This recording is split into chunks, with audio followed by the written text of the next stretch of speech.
Assalamualaikum warahmatullahi wabarakatuh. Salam sejahtera untuk kita semua, sahabat Pedicare Malang dimanapun Anda berada. Jumpa lagi dengan saya, Ahmad Hasyim Wibisono, CEO dan founder dari Pedicare Nursing Center, pusat pelayanan keperawatan di luar rumah sakit serta perawatan luka modern di wilayah Kota Malang dan sekitarnya.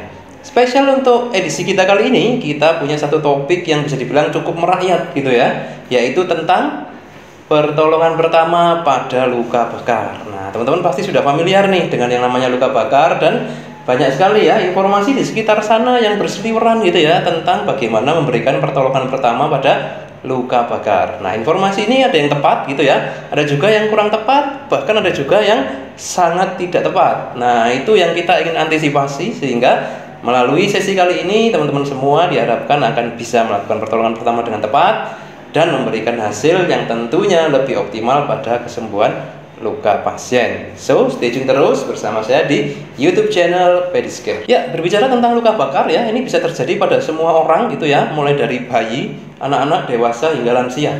Laki-laki dan perempuan sama-sama punya resiko ya mengalami luka bakar dengan berbagai sebab gitu ya.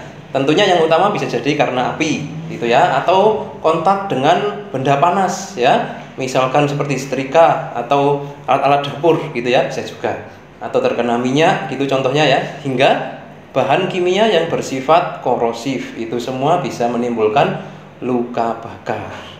Dan data menunjukkan luka bakar paling banyak terjadi di lingkungan rumah tangga teman-teman ya. Jadi bagi Anda semua perlu memperhatikan ya keamanan sumber-sumber panas di rumah, terutama jika ada anggota keluarga yang memang kondisi khusus nih. Kondisi khusus itu bisa berupa bayi, anak-anak gitu ya, hingga lansia. Oke.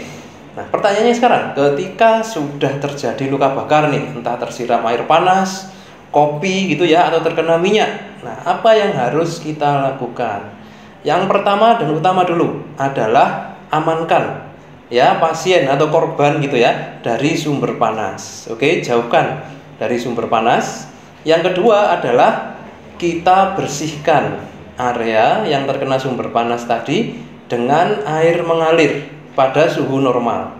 Oke, perlu dicatat ya, air mengalir pada suhu normal atau suhu ruangan. Tidak disarankan menggunakan air dingin atau air es. Oke, karena itu justru akan menghambat penyembuhan luka dan memperburuk kondisi. Apalagi kalau pakai air hangat, itu justru semakin memperburuk kerusakan jaringan yang terjadi. Gitu ya. Oke, jadi jika kerusakannya ini kecil aja ya, cukup hindarkan dari sumber panas dan bersihkan dengan air mengalir. Oke. Kemudian kita evaluasi selama 1-2 hari ke depan seperti apa perkembangannya, gitu ya.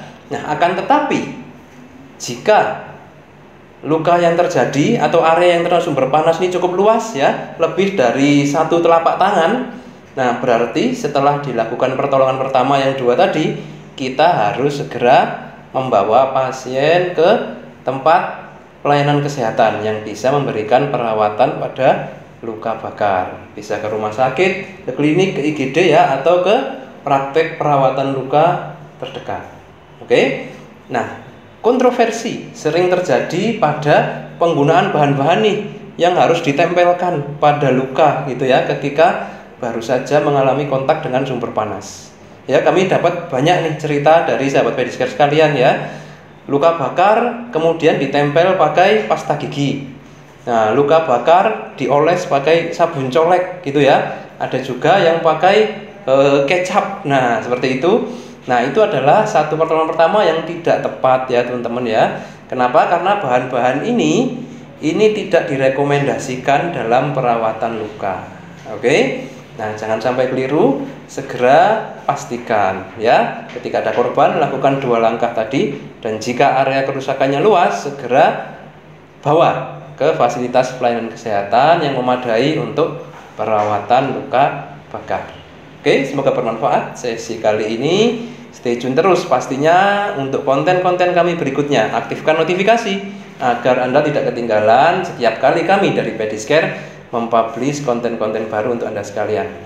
Demikian dari saya bersama Pedicare Malang. Semangat dan dedikasi kami untuk Anda. Wassalamualaikum warahmatullahi wabarakatuh.